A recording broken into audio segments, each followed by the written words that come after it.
ahí vamos a estar hablando. De hecho vamos a estar en vamos a ver un poco el 16 de Hechos, verso 20. Y presentándolos a los magistrados, dijeron: estos hombres, siendo judíos, ¿qué? Alborotan a nuestra ciudad y enseñan costumbres que no nos es lícito, ¿qué? Recibir ni hacer, pues somos romanos. Y se agolpó el pueblo contra ellos, y los magistrados, rasgándoles las ropas, ordenaron azotarles con varas. Después de haberlos azotado mucho, los echaron en la cárcel, mandando al carcelero que los guardase con seguridad. El cual, el carcelero, recibido este mandato, los metió en el calabozo de más adentro, y les, ¿qué? Aseguró los pies en el cepo. Estaban así, de manos y de pies. Dios les bendiga. Tome su lugar. Estuvimos hablando el miércoles acerca del tema nuestra actitud ante la verdad, o cuál es tu actitud ante la verdad. Y hablamos de Micaías, que era el profeta de Dios, y que dice la Biblia que él fue el único que profetizó conforme a la palabra del Señor. Él no profetizó de acuerdo a lo que el hombre quería escuchar, sino que él habló la palabra de Dios. Estos son tiempos en los que el que predica la palabra de Dios debe de hacerlo como Dios lo manda, no como las personas quieren oírlo. No venimos a la iglesia a oír lo que queremos oír, lo que nos gusta oír, sino lo que Dios quiere que escuchemos. Y algo curioso, dice aquí que los echaron en la cárcel, mandando al carcelero que los guardase con seguridad. El cual recibió este mandato, los metió en el calabozo de más adentro. Y me acuerdo que el rey Acab mandó, nada más una pequeña referencia o comparación, el rey Acab mandó encarcelar a Micaías y le dio una orden muy específica, y dijo que cuando lo metieran a la cárcel más pobre, a la más de adentro, este era un lugar como de tortura, como de un castigo muy fuerte. No era nomás una cárcel, era un castigo muy fuerte. Y me quedó muy claro lo que dijo el rey Acab, que le dieran pan de aflicción y agua de, ¿qué fue? De angustia. Entonces esto era un sinónimo de que, o sea, ahora yo creo que ahí sacaron está pan y agua, ¿no? O sea, pan de aflicción y agua de angustia. Y yo creo que Dios, nuestro Dios, también está en esos tiempos de pan de aflicción y de agua de angustia. ¿Cuántos dicen amén? Nuestro Dios no nos abandona ni nos deja. Él está con nosotros en todo momento y en todo lugar y en toda circunstancia. Y no es que no nos deje por nosotros, es que no nos deja por Él. Amén, por el amor que Él nos tiene. Hoy queremos hablar sobre el gran trabajo de Dios en nosotros. Dígale al que está a su lado: el gran trabajo de Dios en nosotros. Muchas de las veces no nos damos cuenta del trabajo que Dios hace en nosotros, pero Dios hace un gran trabajo en nosotros. Este relato que acabamos de leer en Hechos capítulo 16 habla de el segundo viaje misionero del apóstol Pablo, y habla de que, note, llega Pablo a esta ciudad de Filipo, y dice la Biblia que él se salió. En el verso 13 dice: un día de reposo salimos fuera de la puerta, junto al río donde solía hacerse la oración. Y luego, ¿qué pasó ahí? Dice: y sentándonos, ¿qué hicieron? Note, la iglesia en Filipo comienza con mujeres de oración. Esta iglesia comenzó con mujeres de oración. las primeras personas que llegaron a esta iglesia fueron mujeres, ¿sí? Y la mayoría de congregantes en las iglesias a nivel mundial es de mujeres. ¿Por qué? Porque las mujeres son las que más oran, las mujeres son las que más buscan de Dios, las mujeres son las que más ruegan y las mujeres son las que más perciben su necesidad y hacen algo al respecto. ¿Cuántas mujeres dicen amén a eso? Hay veces que los hombres estamos conscientes de nuestra necesidad, pero no hacemos nada al respecto. Entonces vemos aquí que Pablo comienza a hablarles a las mujeres. Y entonces una mujer llamada Lidia, vendedora de púrpura de la ciudad de Tiatira, dice que adoraba a Dios, estaba oyendo y el Señor abrió el corazón de ella para que estuviese atenta a lo que Pablo decía. Cuando fue bautizada, note, no solo estuvo atenta a lo que Pablo decía, sino que lo que Pablo decía se encarnó en ella al punto de llevarla del dicho al hecho. Escuchó la palabra de Dios como el etíope y fue bautizada. Creyó, adoró, pero se fue más allá. Fue bautizada y después de ser bautizada les rogó a Pablo y a Silas que entraran a su casa. Ahora, déjame enseñarte en la iglesia en Filipo 3 cosas que Dios hizo ahí. Y estas 3 cosas creo que van a ser de bendición para nosotros. La primera es el trabajo de Dios en la iglesia en Filipo. ¿Sí? Porque el tema de hoy es el gran trabajo de Dios en nosotros. ¿Sí? Amén. O sea, no somos lo que éramos antes,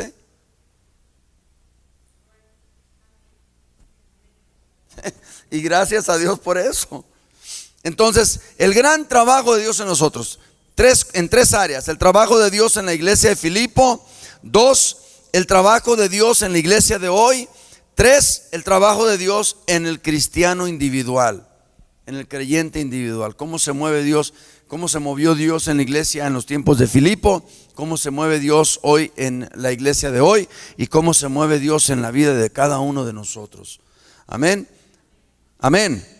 Ok.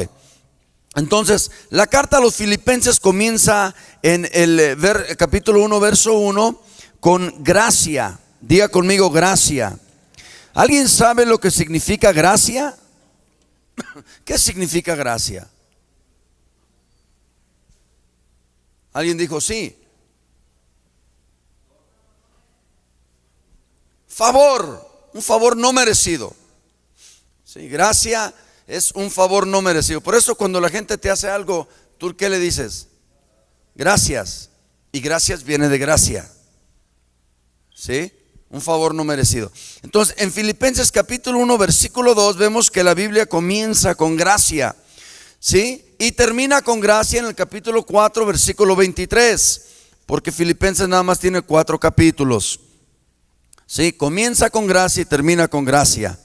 Ha sido llamada, esta carta a los Filipenses ha sido llamada el Salmo del Pastor del Nuevo Testamento. Y es una de las más bellas de las cartas de Pablo. Se puede leer en media hora o menos, más o menos. Y hay 7 razones por las que debe hacer esta carta un llamado especial a nosotros en la vida nuestra. Amén. Una, es diferente a la mayoría de las cartas de Pablo. La mayoría de sus cartas fueron escritas para enfatizar la verdad de Dios, enseñar doctrina, corregir errores, defender la fe. Pero Filipenses, sin embargo, no es en ningún sentido un tratado teológico. Note, cuando el pastor enseña doctrina y todas estas cosas, como que de repente hay personas que se les hace aburrido o les cae muy pesado. Pero el libro de Filipenses no habla de eso, no trata de eso. Por eso la carta a los Filipenses es una carta especial, porque tiene un significado diferente. Amén. Tiene un significado diferente. Ok. Entonces no es ningún tratado teológico. Es una carta personal que revela la disposición amorosa del escritor. ¿Sí? Es una carta especial que revela la relación amorosa o la disposición amorosa de Pablo. Entonces también es más fácil de entender que algunas de las cartas de Pablo, No todos tienen la capacidad de entender la doctrina o seguir los argumentos masivos que Pablo presenta. Por ejemplo, en Romanos es considerado, lo que es Romanos 6, 7 y 8, es considerado el centro, el ombligo, el corazón del evangelio. Romanos 5, 6 y 7. Cuando nosotros bautizamos usamos Romanos capítulo 6, porque ahí habla todo acerca de que el hombre muera y sea sepultado y resucite. Entonces esos tres capítulos, y son muy pesados. Las personas de repente leen Romanos y es muy pesado, no lo entienden. Pero esta carta es más fácil de leer. Ok, si nos damos cuenta, la nota dominante de la carta es el gozo. El gozo, porque no puede haber gracia sin gozo. ¿Sí? No puede haber gracia. Cuando vemos a un cristiano que ha recibido la gracia de Dios, la manifestación de esa gracia es ¿en qué? En gozo. Y cuando vemos un cristiano amargado, entonces podemos hasta pensar que no tiene ¿qué? La gracia, porque la gracia es sinónimo de ¿qué? Y por eso de ahí sale ese canto que dice: no puede estar triste un corazón. Sí, imagínate, estoy yo en la alabanza y dice: aleluya, gloria a Dios, Dios es amor, Dios es bello, con una cara así, pues no, ¿verdad? Se necesita la gracia del Señor. La gracia del Señor es la que nos da gozo. Entonces vemos que el libro de Filipenses comienza con gracia en el capítulo 1 verso 2 y termina con gracia en el capítulo 4 verso 23. Pero el tema central de esta carta es el gozo, la alegría. Ahora, note, esta carta fue escrita ¿por quién? Por Pablo. ¿Dónde estaba Pablo cuando escribió esta carta? En la cárcel en Roma. Ahora, note, es muy difícil. Decía, estaba escuchando un pastor un pequeño clip y decía que era más fácil escribir un sermón, o era más fácil predicar un sermón, o era más fácil escuchar un sermón que vivir un sermón. Entonces puede ser muy fácil para usted y para mí cuando nos está yendo muy bien y estamos aquí afuera y tenemos nuestra familia y nuestra casa y nuestros bienes y nuestra salud. Muy fácil decir que tenemos gozo y que tenemos paz y que tenemos alegría. Pero para Pablo no fue fácil, porque él estaba encarcelado, y el capítulo 16 nos muestra cómo estaba encarcelado. Tenía guardias adentro, tenía guardias afuera, tenía sus manos atadas, tenía sus pies atados. Estaba afligido y lo metieron preso. ¿Sabe por qué lo metieron preso? Según Hechos 16. Porque cuando él, después de hablarles a las mujeres, de predicarles el evangelio, comenzaron a buscar ganar más almas. Y a los días, conforme Pablo iba caminando con Silas, dice la Biblia que una mujer adivina empezó a echar voces y diciendo: estos son siervos de Dios, escúchenlos. Y Pablo lo dejó pasar por un tiempo, pero a los días dice la Biblia que Pablo se enfadó. No le agradó, la fama no le agradó. Él no andaba buscando la vanagloria, él andaba buscando la gloria de Dios. Y entonces Pablo, dice la Biblia, volteando hacia ella, y en el nombre de Jesucristo dice que echó fuera el demonio que tenía la mujer esta, y ella fue hecha libre. Y al ver esto, los hombres que ganaban dinero porque ella adivinaba, fue que fueron a los magistrados, y ahí fue donde empezamos a leer. Y los hombres hicieron un alboroto y los metieron presos, y Pablo estaba en esa condición de preso, amarrado de las manos y de los pies, con guardias dentro, con guardias fuera, y era una situación deplorable. Pero note, ¿por qué es que Pablo estaba así? Por predicar el evangelio, por hacer la obra de Dios, no porque era un malhechor. Pero aún así, bajo este tipo de confinamiento y bajo este tipo de presión, Pablo podía escribir a la iglesia en Filipo y hablarles del gozo del Señor, de la gracia del Señor. Porque Pablo entendió una cosa, que todo lo que le pasaba a él en su vida siempre tenía un propósito y siempre iba a redundar. Lo dice en Filipenses, ¿sí? Que todo redunda para el bien y el progreso ¿de qué? Del evangelio. Entonces a veces no es tanto qué me pasa a mí, no es tanto qué sufro y qué tanto batallo, es qué tanto progresa el evangelio por causa de lo que yo sufro. O sea, lo que Pablo está diciendo es: yo estoy dispuesto y contento de poder contribuir con mi sufrimiento para que mi sufrimiento sea causa de que el evangelio crezca y progrese. Pero sufrir por sufrir, pues no da. Hay que sufrir, hay que padecer por el progreso del evangelio. Y es lo que Pablo entendía. Estaba preso y él hablaba de gozo. ¿Sabes? Cuando hay veces que hay personas que están pasando por dificultades, por circunstancias, por escasez, y casi siempre lo que escuchamos son quejas, murmuraciones, echando culpas. Aquí no, allá afuera pues, ¿verdad? Pero esta es una gran enseñanza de un hombre de Dios sobre cuando tienes problemas, qué hacer. Yo hablaba con la hermana Andrea ayer y le decía: hermana, es que en el evangelio se sufre. Nosotros llegamos aquí sin nada. Llegamos a padecer y a tener hambre, y mis hijos también. Llegamos a no tener que comer. Gracias a Dios ahora pues ya el evangelio ha prosperado y ha progresado. Y los que están en el evangelio hemos también prosperado. ¿Cuántos dicen amén? No eres lo que eras ni estás donde estabas. Has crecido, has madurado. Dios te ha bendecido, Dios te ha dado salud. ¿Dónde estuvieras si no hubiera sido por el Señor? ¿Cómo estuvieras si no hubiera sido por el Señor? Si crees que estás mal ahorita, no, hermano, estaríamos más mal.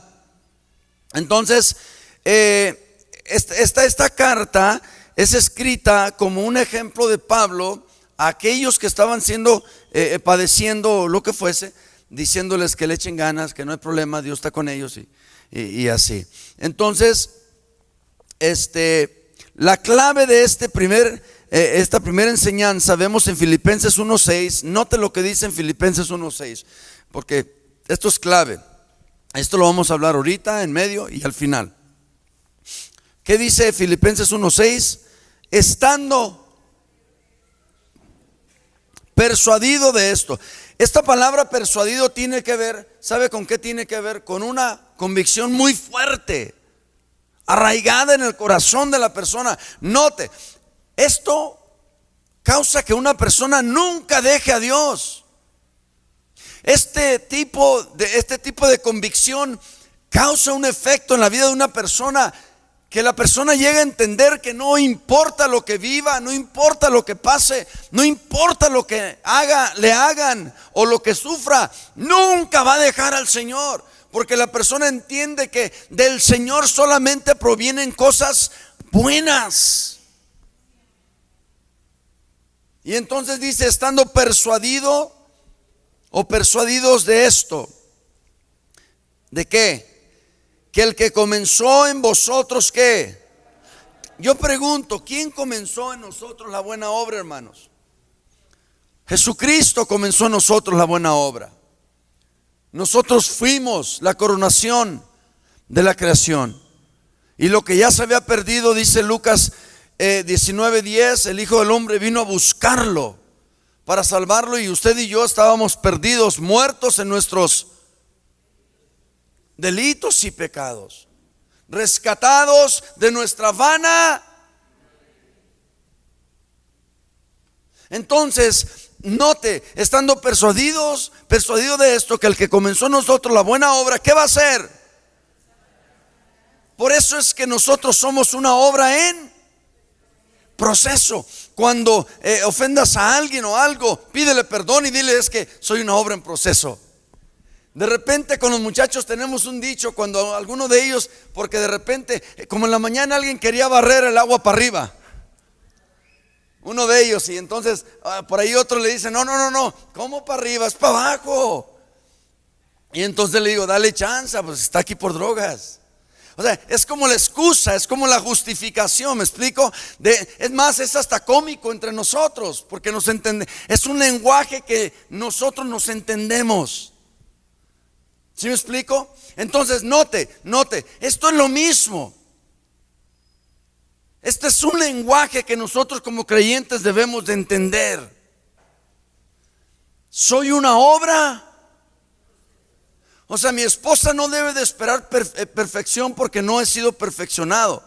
Voy a ser perfeccionado cuando muera o cuando Cristo venga por mí, cuando este cuerpo de corrupción se vista ¿de qué? De un cuerpo incorruptible. Hasta entonces voy a cometer errores, soy humano, hasta entonces le voy a fallar a las personas, hasta entonces somos una obra en proceso. ¿Sí? Dile que está a tu lado, soy una obra en proceso. Dile, no busques perfección en mí, porque estoy siendo perfeccionado. No somos perfectos, pero somos perfectibles. En el sentido que cuando Cristo venga o nos moramos, este cuerpo de corrupción se va a vestir de incorrupción. Ok, ¿estamos bien? Ok, gloria a Dios. Entonces, confiados en esto, que el que comenzó una buena obra en ti lo llevará a término hasta el día de Jesucristo. Vamos a tomar y a considerar esta afirmación del apóstol Pablo a los filipenses. 1, como a la iglesia en Filipo. 2, como a la iglesia de hoy. 3, como al cristiano individual. Como Dios hizo la obra en la iglesia en Filipo, como Dios hace la obra en la iglesia de hoy, y como Dios hace la obra y el trabajo en mí y en ti. ¿Te ha pasado que quizá y te molestaste o te enojaste demasiado y de repente como que te das para atrás y dices, no debo hacer eso? Esa es la obra del Espíritu Santo en ti. Esto no ocurre en el no creyente.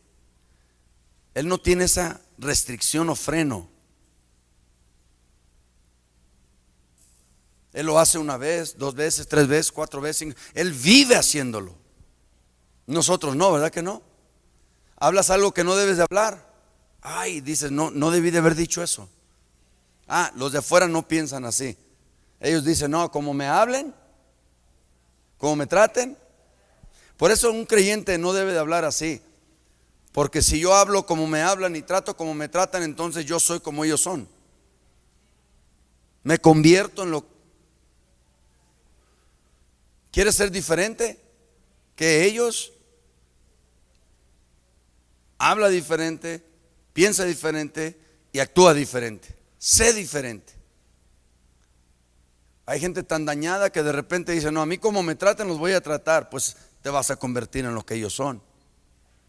Entonces, si tú quieres realmente marcar la diferencia, es trátalos diferentes, háblales diferentes. Sí, se merecen una cachetada, pero no los cachetees, mejor ámalos, perdónalos. No dicen amén muy fuerte, ¿verdad?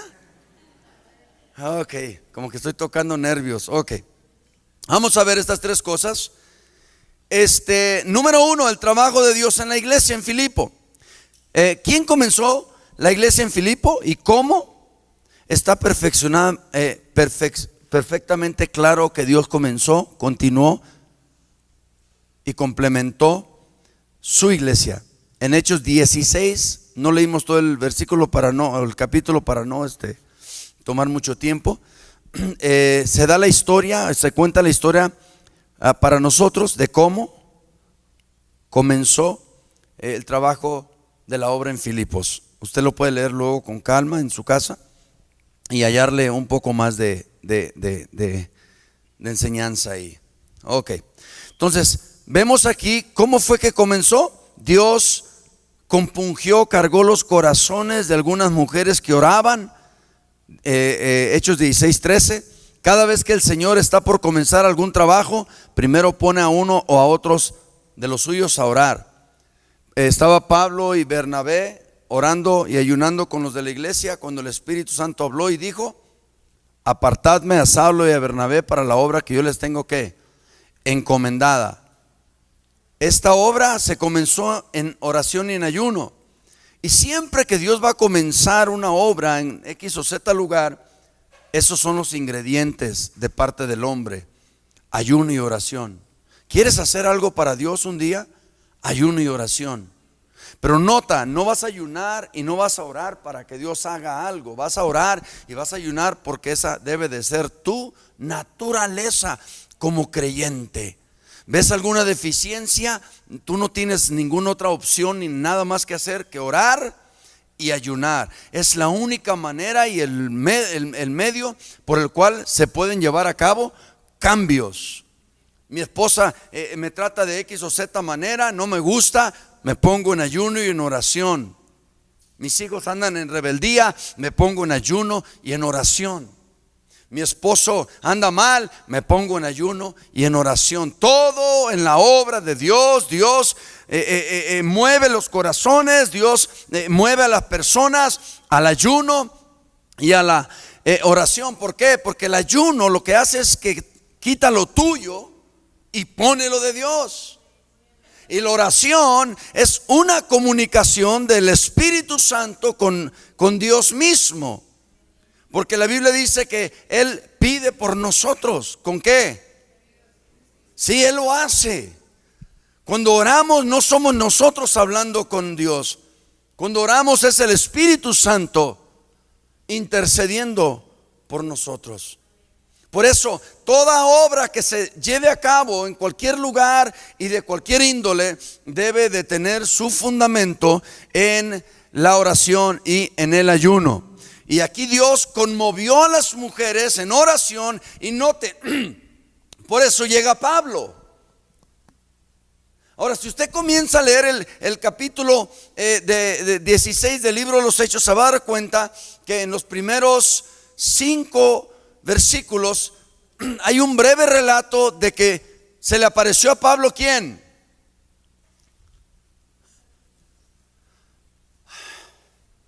Se le apareció un macedonio. ¿No dice así?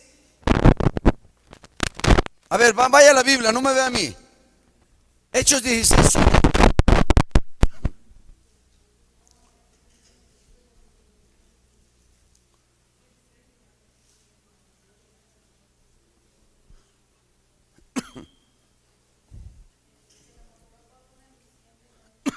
Ok.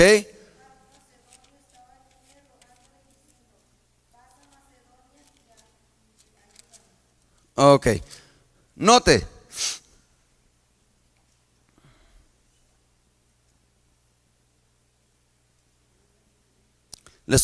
El verso 4: y al pasar por las ciudades les entregaban las ordenanzas que habían acordado los apóstoles y los ancianos que estaban en Jerusalén, para que las guardasen. Así que las iglesias eran confirmadas en la fe y que aumentaban en número cada día. Verso 6: y atravesando Frigia y la provincia de Galacia, le fue prohibido que por el Espíritu hablar. Que la palabra, ¿dónde? En Asia. Nota.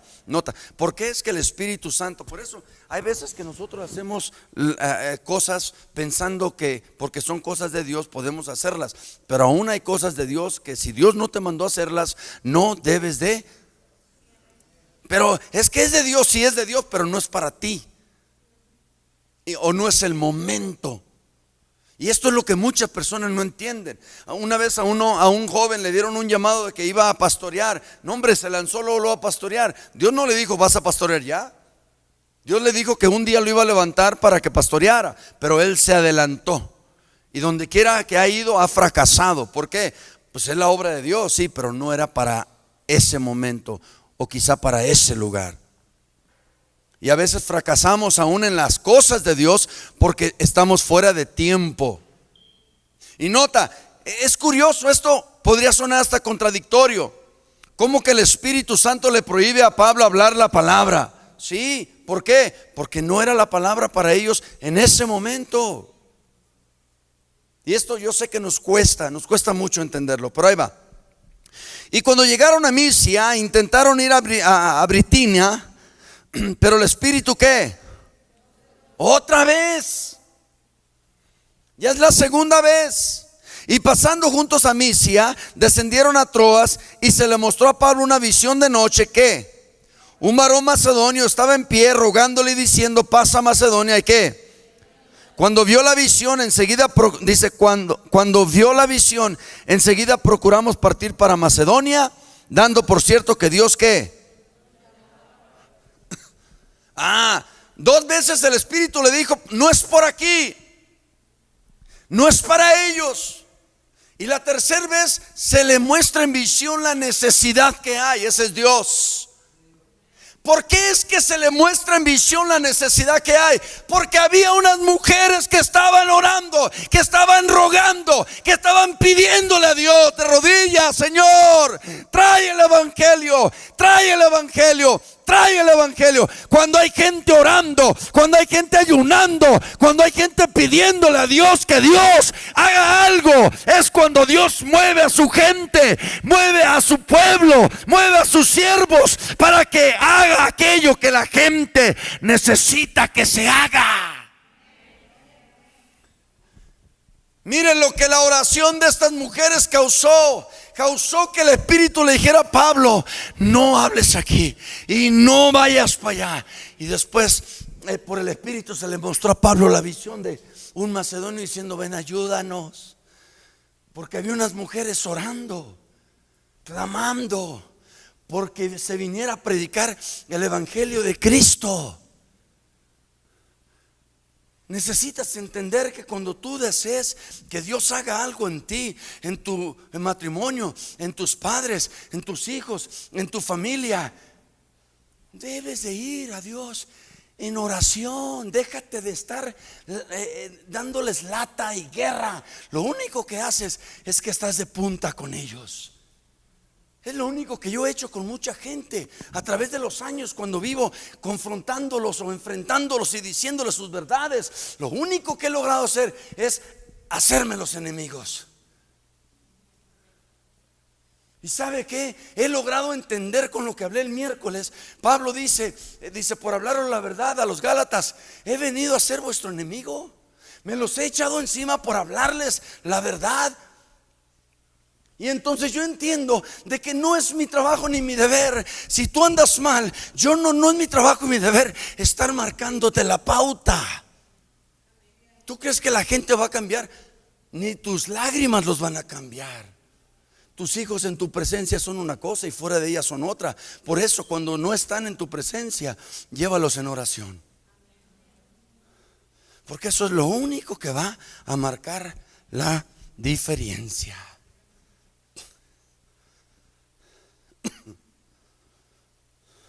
Nosotros no sabíamos que las mujeres estaban orando allá, pero sí vimos que se le apareció el macedonio a Pablo. Y ese macedonio no se le apareció a Pablo por casualidad. Esa fue consecuencia de que las mujeres, escúchame, ¿qué no dijo Jesús? Que lo que tú hagas en lo secreto, Él te lo iba a recompensar. ¿Qué? En lo público. Dios estaba recompensando la oración de estas mujeres en lo secreto, trayendo al tremendo evangelista llamado Pablo a predicar el evangelio. Nota, Pablo no llegó a una iglesia, Pablo no llegó a la gente ordinaria, Pablo no llegó a los cristianos ordinarios. Pablo llegó a donde fue enviado. ¿Dónde fue enviado? A las mujeres que estaban orando. ¿Por qué? Porque la obra de Dios siempre reconoce a aquellos que la están pidiendo. La gracia de Dios siempre atiende el llamado del clamor del Hijo de Dios.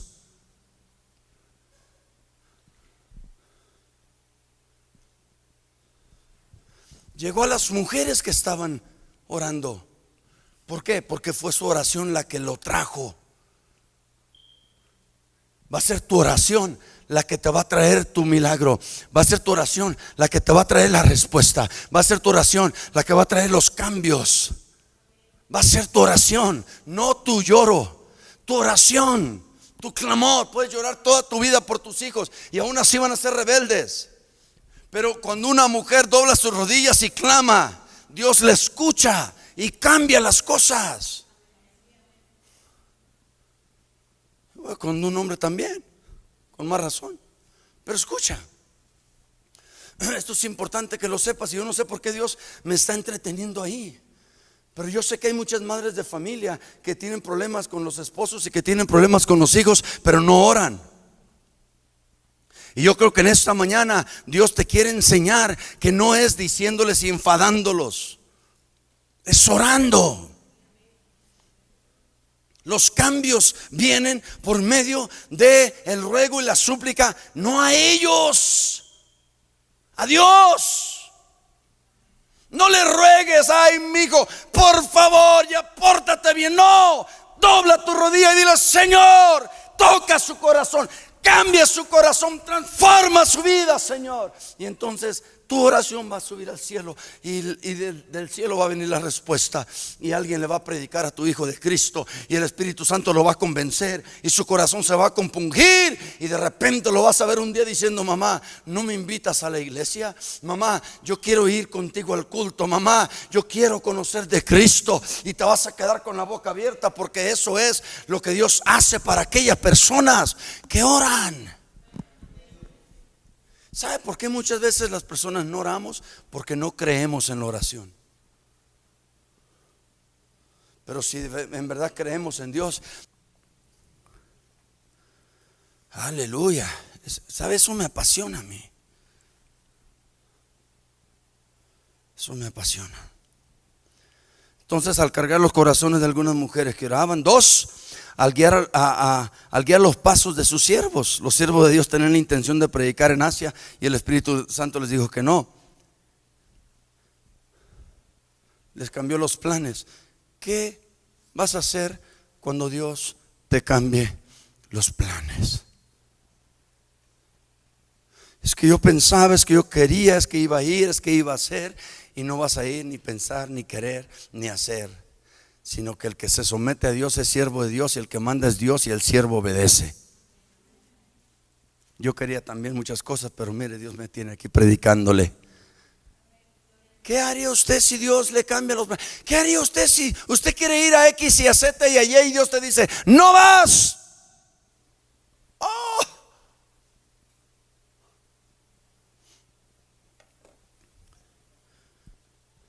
Él guía los pasos de sus siervos. 3. ¿Qué hace Dios? Les da una visión a sus siervos. Les da una visión a sus siervos. Sin visión el pueblo desvanece. Sin profecía se desliza. Da una visión. ¿Qué es lo que Dios ha estado haciendo en esta iglesia? Dándonos la visión.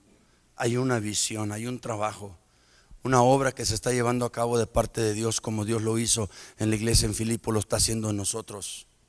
Porque es que domingo, aunque sea en domingo tras domingo tras domingo tras domingo, vienes porque hay un trabajo de Dios en ti. Hay una obra incubándose de parte de Dios en ti. Él ya comenzó esa obra en ti. Quizá y todavía la riegas, y quizá y todavía te equivocas, y quizá y todavía fallas, pero eso nada más quiere decir que eres humano. Pero eso no quiere decir que Dios no está trabajando en ti. Aquel que comenzó la buena obra en ti. ¿Cuál obra? La buena obra en ti. Amén. ¿Qué va a hacer con ella? La va a trabajar, la va a perfeccionar. Esa palabra perfeccionar en el original quiere decir la va a madurar. A madurar. Cuando era niño, Pablo dice en 1 Corintios 13:11, cuando era niño, ¿qué? Hablaba como niño, pensaba como niño y juzgaba como niño. Por eso cuando juzgamos ciertas personas o cosas, estamos tomando una actitud infantil, no de una persona madura. Cuando pensamos de una manera equivocada, no estamos pensando como una persona madura, sino como un niño, un bebé en Cristo. Y cuando hablamos así irresponsablemente, también estamos hablando de una manera infantil, no maduramente. Porque termina diciendo Pablo el verso 11: mas cuando fui hombre, dejé de hacer las cosas que hacía cuando yo era niño. Entonces llega un tiempo donde el niño va a ser ¿qué? Hombre. Y esto es lo que nos dice la escritura en 1:6 de Filipenses. Eso es, Jesús comenzó una obra en nosotros y nos hizo bebés en Cristo, niños en Cristo. Y maduros, sí, pero niños en Cristo. Pero ¿hasta qué? Hasta el día en que Él nos haga hombres maduros en Cristo. O sea, Él va a perfeccionar su obra, Él. ¿Sabe usted cuántas mujeres viven fastidiando a los hombres por cosas que los hombres hacemos? Queriendo cambiar a los hombres. No, mujer, tú no comenzaste la obra en él. La obra la comenzó Cristo y dice la Biblia que Él la va a perfeccionar. ¿Cuántos están aquí? Así de que deja de fastidiarlo, deja de fastidiarla. La vida cristiana es una relación personal entre Jesús y una persona, no personas. El cristianismo no viene en parejas ni en grupos, ni en masas. El cristianismo viene individual. Es de persona a persona, o sea, Dios y tú, nada más. Ahí no entra nadie. Oh, gloria a Dios. Ok, darle visión 4. Haciendo obedientes a sus siervos. Imagínate que Pablo diga: no, yo voy a predicar aquí porque es la palabra y porque no voy a desaprovechar el viaje. No, hermano, ellos fueron obedientes a lo que el Espíritu Santo les dijo. Hey, no te metas aquí, o no prediques aquí. Hey, salte de aquí, no te quiero aquí. Ay. Y se fueron, y cuando iban, ¡pum!, les llega la visión. Escúchame, ¿sabes qué pasa muchas de las veces? Hay personas a las que Dios les habla, como a Pablo el Espíritu le habló 2 veces diciendo no, contrario a lo que él quería. Y hay personas que les habla Dios contrario a lo que ellos quieren. Nota, y en lugar de obedecer, desobedecen y se desvían. ¿Se desvían de qué? De la visión que Dios tenía para ellos más adelante. Nota, la visión que Dios tenía para Pablo no se la dio al inicio, se la dio al final. ¿No sería más fácil que Dios cuando sacó a Abraham le haya dicho: mira, Abraham, vas a ir aquí, vas a hacer esto y esto y esto, y vas a tener esto y esto y esto y esto? Pues qué chido, ¿no? Te voy a mandar de misionero, porque te voy a dar un carro del año y te voy a dar una casa, te voy a dar 3 casas, 5 lotes y una iglesia grandísima. ¿Vas de misionero? Amén. Pero si Dios te dice: sal de aquí, ¿dónde? Donde yo te diga y no te importe, y no vas a tener nada, y vas a carecer, y vas a dejar a toda tu familia, y no te vas a relacionar con nadie, entonces no cualquiera le entra. Pero allá, después de la obediencia, es que la Biblia viene y dice que Abraham tenía miles de esto, miles del otro, miles de aquí, miles de allá. Y dice claramente la Biblia que Abraham era el hombre más rico de la tierra. Pregunta: ¿fue rico cuando salió de Harán? No, era pobrazazazo, pero fue rico porque obedeció. Porque si hay algo que, escucha, si hay algo que trae riqueza, es la obediencia. Y vemos a Pablo aquí que va a hacer la obra misionera y va a predicar, pero no es a donde tú quieres, Pablo, es donde yo te quiero mandar. Entonces voy a un lugar, me dice Dios no. Voy a otro lugar, me dice Dios no. Si yo logro obedecer a Dios en los nos, escúchame por favor, préstame atención, no te me duermas. Si yo logro obedecer a Dios en mis no, en sus nos, estoy próximo a recibir mi sí. Los nos de Dios, escucha, los nos de Dios no son para fastidiarnos. Los nos de Dios son para guiarnos y para darnos visión y para obtener lo que Él tiene para nosotros más allá de los nos. Hay personas que Dios le dice no y desiste. Ay, Señor, mira, esta muchacha me trae, Señor, quemando los talones. Y Dios le dice no. Pero ahí andas. ¿Qué no te dijo Dios que no? ¿Y cómo me dijo Dios que no? Por las circunstancias. Dios habla por muchos medios. Por las circunstancias. Si la muchachita tiene 12, 13, 14 años, pues es un rotundo no de Dios. ¿Tiene sentido? Hombre con hombre es un rotundo no de Dios. Mujer con mujer es un rotundo no de Dios. Hombres casados es un rotundo no. No les sigo porque ya me miraron raros.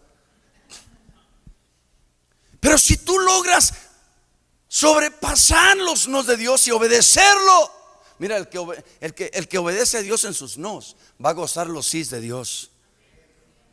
Y el sí de Dios es lo que te pone en su propósito. Mira, escúchame, Dios me mandó a Ciudad Guzmán. Mira, rápidamente déjate cuento esto. Una vez mi esposa me dice: oye, quiero ir a Michoacán. Dice, porque pues, quiero ver a mis abuelitos, ya están muy viejitos. Y le dije, anda. Y fue a Michoacán, para el lago de Pátzcuaro, y les predicó de Cristo. Y muchas personas recibieron a Jesús. Regresa mi esposa toda emocionada. Y me entra una inquietud a mí de venirme a México, pero es nada más una inquietud, un pensamiento. Y entonces le digo a mi esposa un día, le digo, oye, mija, ¿te ves algún día en Michoacán? No, le dije, ¿te ves algún día en México? Viviendo en México. Y me dijo mi esposa, ni loca. Claro, mi esposa era enfermera, tenía posición, profesión, nombre, casa nueva, muy buen trabajo, prestigio. Y nadie quiere perder eso. Pero el que no dejare. Entonces me dijo otra vez, ¿sabes qué? Quiero ir a Michoacán. Al tiempo me dice, quiero ir a predicarle a la gente allá, porque yo cuando fui la otra vez, esto y lo otro, y ¡pum! Se va. Y llega otra vez bien entusiasmada, mira a la gente allá, y me enseñó fotos y todo. Yo miraba esos cielos azules y yo decía, wow.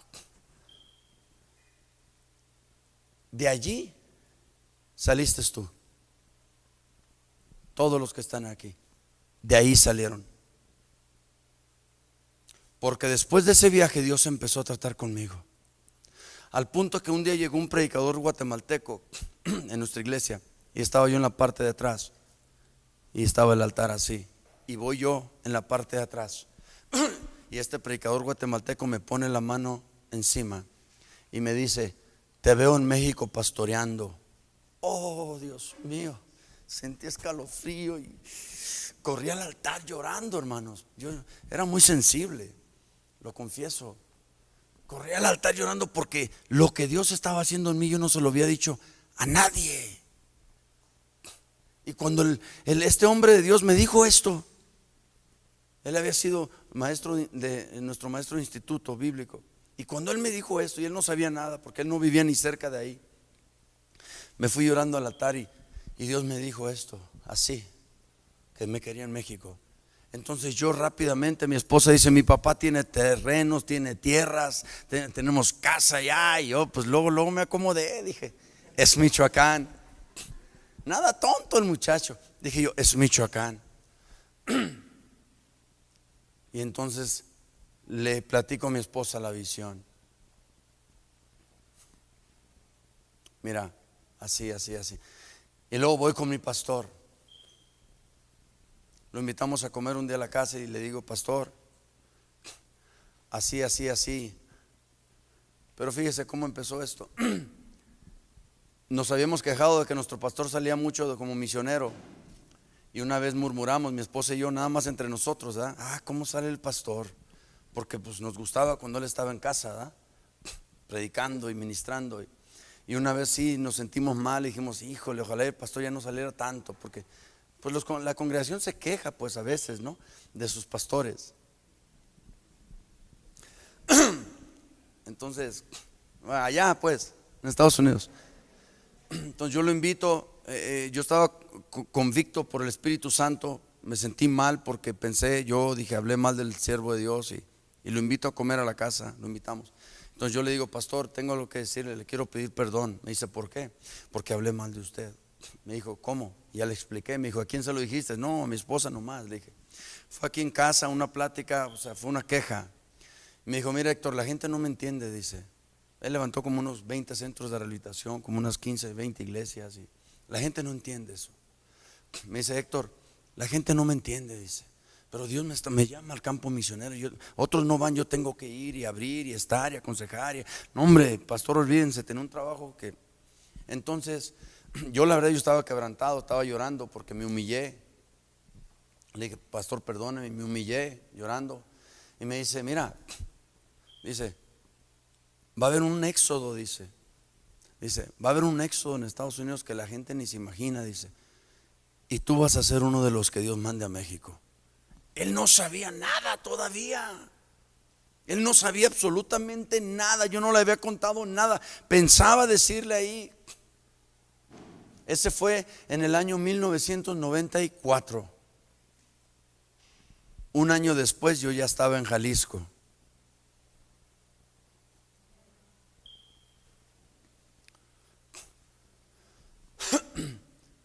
Yo estuve predicando en una iglesia 2 años, domingo tras domingo, domingo tras domingo, domingo tras domingo, domingo tras domingo, que hasta muchos pensaban que yo era el pastor de esa iglesia.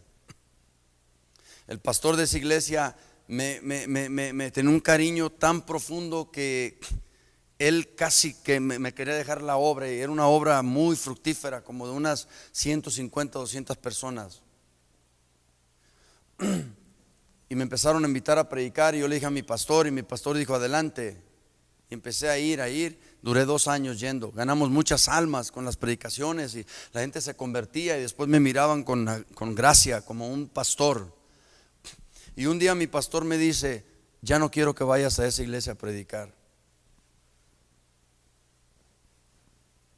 Usted no tiene ninguna idea de lo que se siente. Dice: ya no vayas ahí. El tiempo de Dios se acabó para ti ahí. Ya no vayas ahí.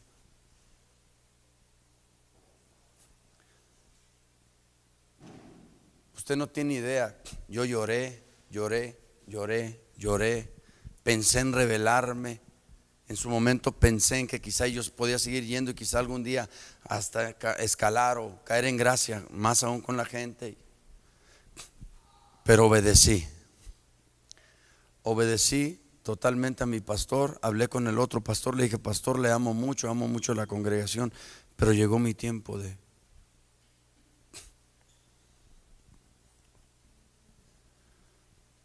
Si yo hubiera desobedecido, escuche esto, si yo hubiera desobedecido a mi pastor, usted no estaría sentado aquí hoy.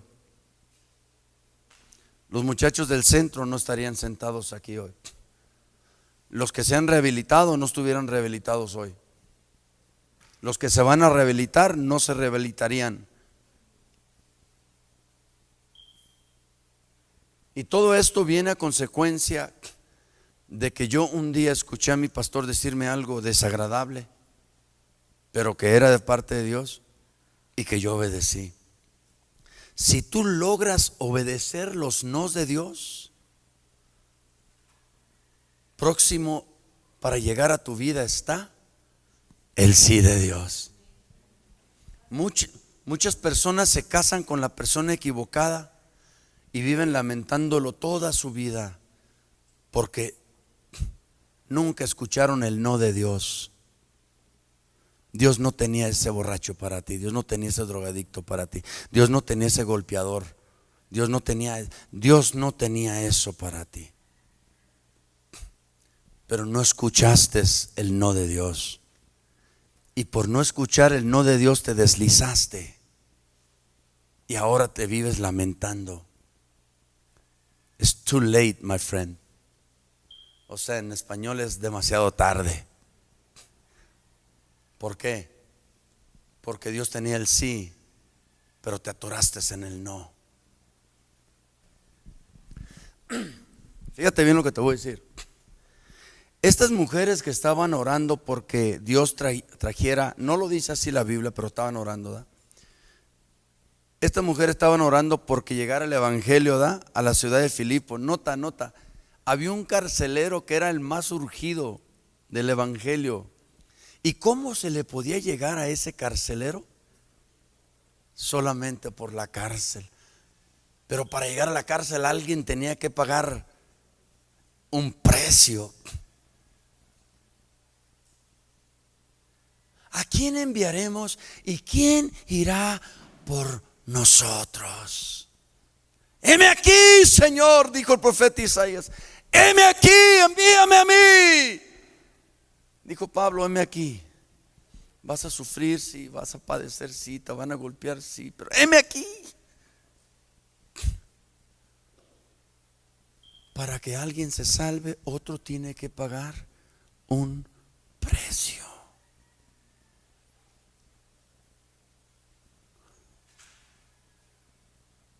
Mis hijos, tuvieron que pasar tiempos de no tener que comer para que tú estuvieras aquí. Mis hijos nunca, jamás los llevé yo a un hotel de 5 estrellas teniendo el dinero para hacerlo. Nunca, porque tenía yo la obra y la obra tenía que terminarse.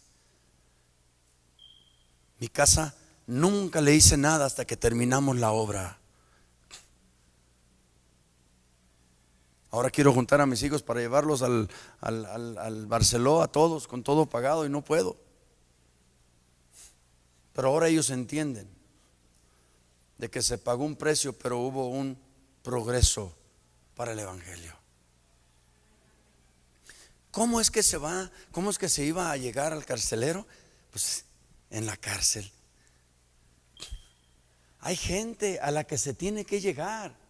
Y solamente tú que trabajas con él, solamente tú que estudias con él, solamente tú que vives ahí, solamente tú que eres su vecino, solamente tú que eres su compañero, solamente tú que es tu cliente, solamente tú, solamente tú, solamente tú. Y Dios te coloca y Dios te pone y Dios te los coloca y Dios te los pone. Háblales, cuéntales. Mire, llegó Juan llegó al centro. Dios hizo un milagro en él. Juan va y se trae a su compañero de pipa y de botella. Y Dios hace un milagro en él. Y ahorita que entraron en la mañana me dicen: pastor, ¿tiene cupo? Porque hay uno de los que allá con nosotros nos juntamos con él. No, le dije: tráiganse a todo el barrio. O sea, pero nota, ese es el progreso del evangelio. Se acaban de convertir y ya están dando fruto. Alaba la gloria de Dios.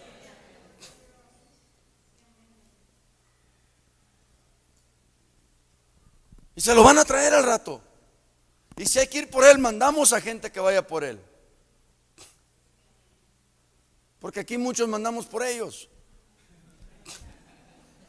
Y ahora ya no se quieren ir. Aquí hay 2 que llegaron de visita y cuando ya